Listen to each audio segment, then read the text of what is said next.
to another episode of From the Stands, the Cool Pick Show, where today's guest is going to be Bob McGill, former Toronto Maple Leaf and now broadcaster. So let's get Bob in here and get things rolling.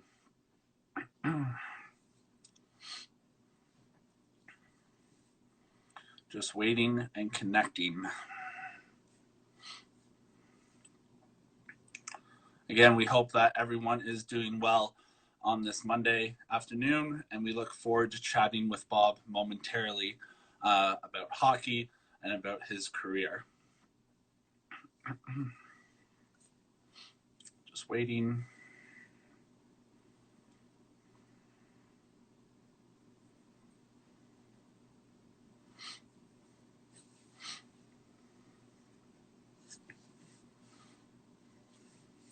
Again, thank you all for joining us on episode 15. All of our episodes are up now on YouTube and Spotify, so you can go check out previous ones as well. Let's see how.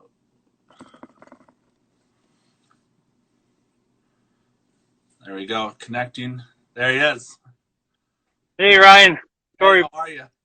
I'm terrific. I'm obviously not very technical savvy, I guess. Didn't know where I was working my way around it, but I'm finally got you. Buddy, we're good. We're set up. This is the way of the world now, eh? Yes, no doubt about it. It's kind of funny because it seems like with all the, with everything that's happened, I can say that I've gotten to see and through FaceTime, Zoom, etc.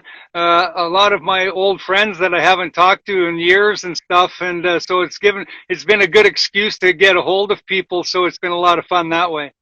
That's great. You're in the car right now. Where are you headed? I was just drove from. I live at the cottage up on the lake here in Ontario, and I drove down a couple of hours to see my brand new grandson, who's 6 days old. Saw him today for a little bit, and we're headed back up that way, and had pulled over to enjoy my chat with you. That's incredible. Well, I really appreciate it. And I was going to say, congrats on the new grandchild. This is grandchild number 3, right? Yeah, number 3. I had a 4-year-old Lakely and a 13-month-old Brinley, and now Sonny James, 6 days old today. So yeah, it's been real nice, and my youngest daughter. So all 3 kids each have a child. So life's good. That's incredible, man. Well, congrats. I hope everyone is healthy and doing well on your end.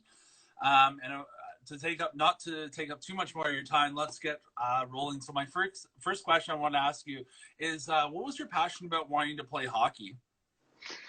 Well, it's funny. I have an older brother, 2 years older than me. So, I followed him around everywhere when I was a kid, and we lived right across. We grew up early days in Edmonton, and the outdoor rink was right across the street from our house. So, we literally threw our skates on and jumped over the boards after skating across the road, and we lived on the outdoor rink, and it's something where, we always talked about that we were going to play in the NHL, my brother and I, and we played major junior hockey against each other for a year as well, but unfortunately, he didn't play in the National Hockey League. But he was the guy that pushed me, and I tried to emulate him growing up, and it was something where he was very instrumental in helping me get to the National Hockey League when I did.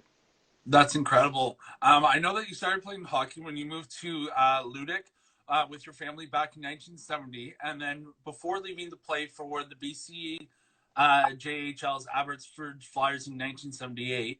From there, you then joined the WHL's Victoria Cougars the next year, which you ended up winning the WHL championship in your final year with them in 1981. What was that 4-year period like for you, with all the kind of shifting, winning a championship, getting to play with new guys? What was that whole experience like for you? Well, it was obviously I left home at 16 to go play in Abbotsford, and my brother had played there for a couple of years before me, and he played for the New Westminster Bruins.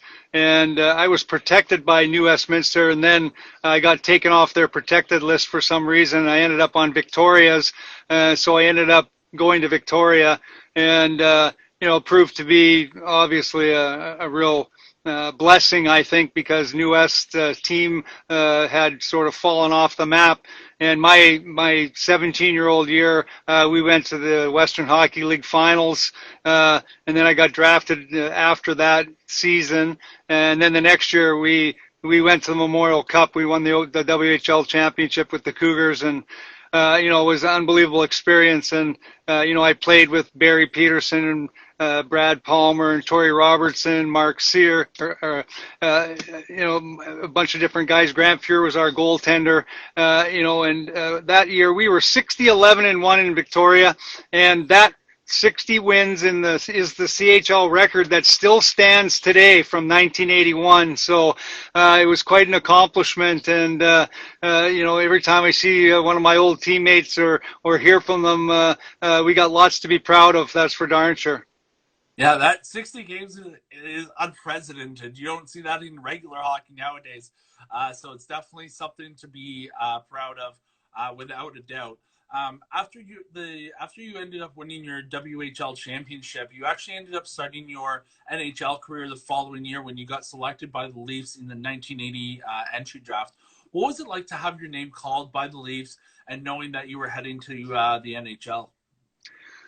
Well, Ryan, it was kind of surreal, obviously, when you're in Montreal at the old Montreal Forum when they were holding the draft, and I was there with a bunch of my teammates from Victoria because a couple of them got drafted in the first round, and I ended up, going 26th pick, which is the 5th pick of the second round, to Toronto. And to hear the Leafs call my name was because I had no idea. I mean, I hadn't interviewed with them at all. And, when my name was, announced, it was quite a surreal moment, no question about it. It's funny because I wasn't a Toronto Maple Leaf fan as a kid. I was a Boston Bruin fan because of Bobby Orr. And, obviously, I wanted to be like Bobby Orr as a defenseman. But I quickly changed to be a Maple Leaf fan, and obviously playing my first 6 years pro in the Maple Leaf organization and playing with Boreas Salming, who I still see. I played an alumni game with him this past year, and it's so awesome to see him because to me he was the best defenseman I ever played with. I played with some good ones, no doubt about it, but to me he was the king, and he's still the career assist leader for the Toronto Maple Leafs, and he's such a great guy, and obviously being part of the Leaf organization still today is pretty awesome, considering you go all the way back 40 years ago to when I was drafted. Yeah, well, we're going to get into what you're doing now with the broadcast work in a second, but one thing that I wanted to ask was you played in the NHL for 13 seasons. Along with Toronto, you played for 6 other franchises, including Chicago, Detroit, San Jose, just to name a few. Which team was your most favorite to play for out of the ones that you did? Well, I mean, obviously a special place in my heart for Toronto, just because of playing there, my first 6 years, and then I went back for a year back in year 11, but my 4 years that I spent in Chicago was probably the most success I had as a player and the most fun. My first year there, we lost in the first round of the playoffs, but then in '89 we lost in the conference finals to Calgary, and they went on and won the cup. In 1990 we went to the conference finals, lost to Edmonton, and they went on to win the cup. And then '91 we actually won the President's Trophy. We had 106 points for most in the National Hockey League, and we were looking towards who are we going to play in the conference finals, and we got beat in the first round. I after that got taken by San Jose in the expansion draft, and Chicago went on to play in the finals the next year. So they had a great time there, and my 4 years in Chicago were fantastic. Two of my three kids were born in Chicago, so certainly there's a big place in my heart for the city of Chicago and the Blackhawks. And it was pretty unbelievable when they won those three Stanley Cups here. Once Jonathan Toews and Kane showed up in Chicago, what turned that franchise around. It's pretty fantastic to see. And when they come to town here, when Toronto comes to town, it's always very cool because Troy Murray, one of my teammates, we grew up playing minor hockey against each other and then played 4 years together in Chicago. He's the radio guy in Chicago, so I still see him every time the Hawks are in town. So it always brings back a lot of fond memories. Now, growing up in hockey, you may have watched obviously a lot of games, hoping to get to the NHL. And before you did, who was that one player that you watched growing up that you kind of like, not so much idolized, but you liked his game style or you liked how he performed on the ice? Well, I mean, I was obviously said this before that I was a Bruins fan because of Bobby Orr, and to see the things that he did as a player, and you watch growing up, and then even when you get to the NHL and you still hear about Bobby Orr all the time, and you get to meet him in person, was like, oh my gosh, like I'm talking to Bobby Orr here. Like it's like he was my idol. There's no question about it. And I think every kid who was a defenseman wanted to be Bobby Orr, right? And obviously, I wasn't anything like him when it came to playing the game because I shot right first and foremost, and he was a left shot. But it's something where you as a kid I grew up in a small town, Alberta, right? I mean, we were a single A center, and you jump to junior A and then major junior, and it's like, man, the pool, the fish keep getting bigger and the pond gets smaller, so it's tough to find your way. But when you find a way to do what you got to do to make it, and I was fortunate that I started junior hockey and started getting in a few fights, and I did pretty well at it and liked it, and that was instrumental in helping me move up the ladder. And obviously I would have liked to have been able to be a guy like Bobby Orr, but hey, he had such God-gifted talent. It was unbelievable.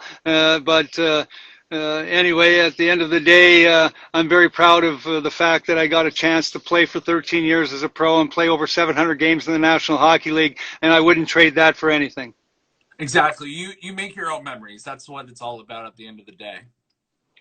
Yes, absolutely, and many fond ones, no question about it. And there's nothing like running into ex-teammates anywhere and everywhere, and reminiscing about old times when we get together. It's always a lot of fun. Now, looking at the mentors on the ice, but off the ice, as you said, you looked up to Bobby Orr playing. Who was that one person for you off the ice that was kind of like your mentor growing up, whether that was in your family or elsewhere?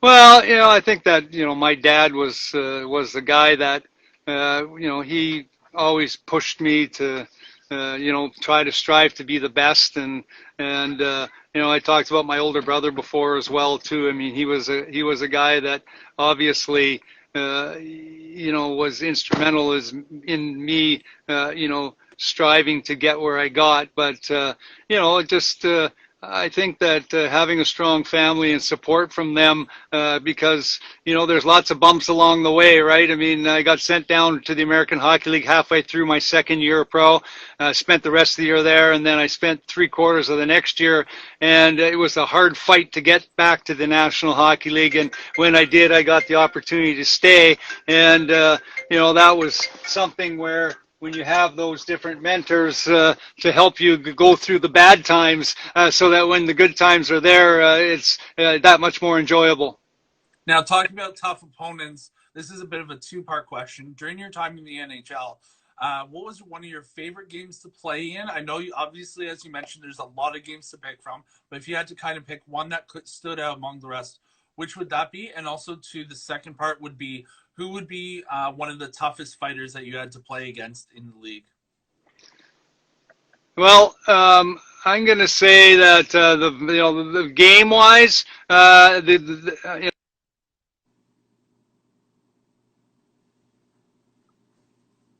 in Edmonton, which is right close to my hometown.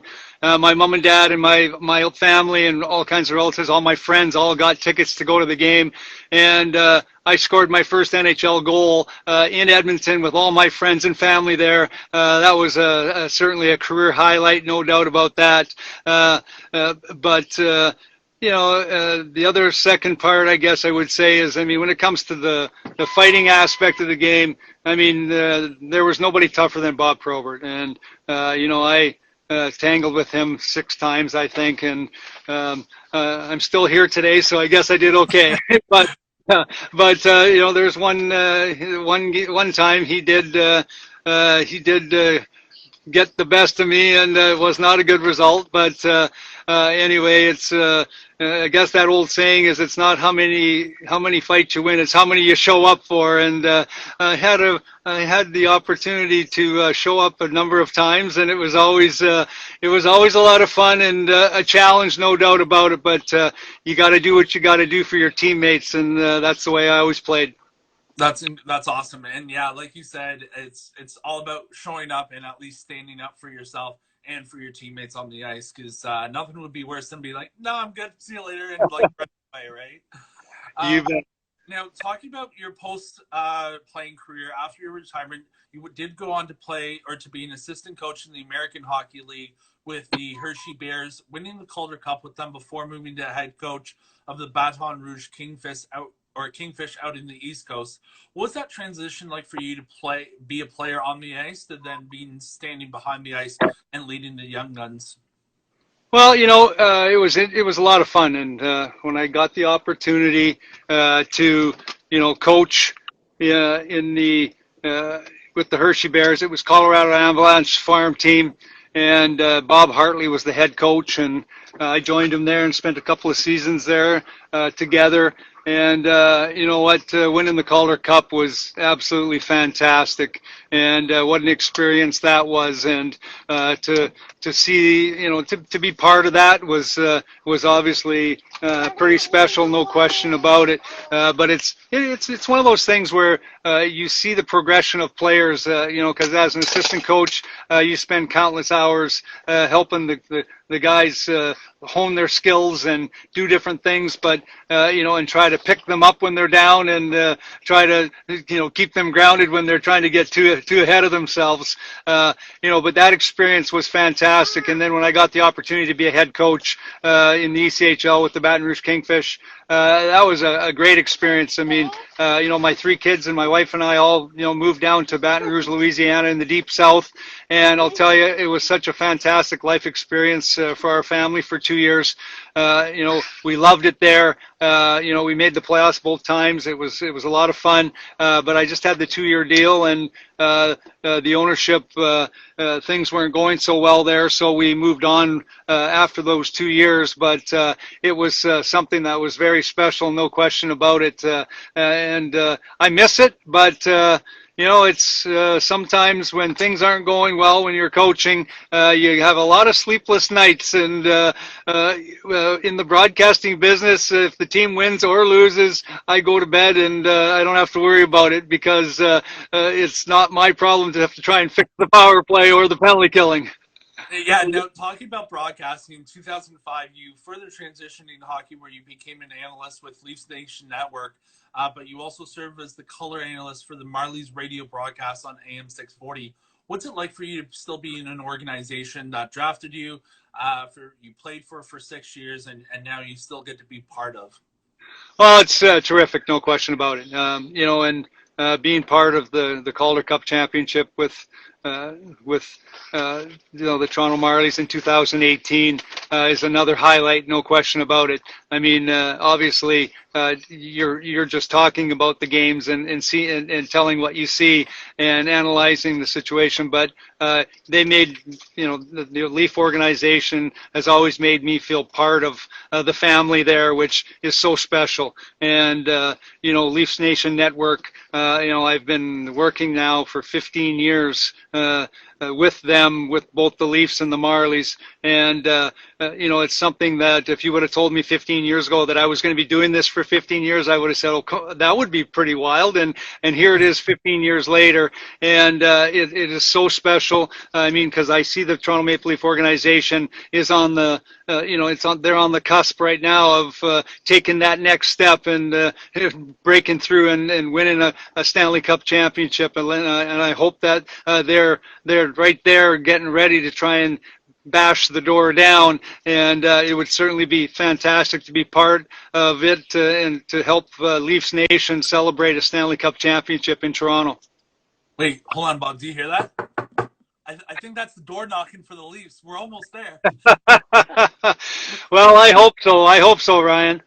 Now, my last question for you, Bob, is if there's anyone watching that either wants to grow in hockey or become a broadcaster and become a color analyst and kind of learn the first steps, what kind of advice, I know it's a bit of a split question, but what kind of advice would you give to those either athletes or those future broadcasters?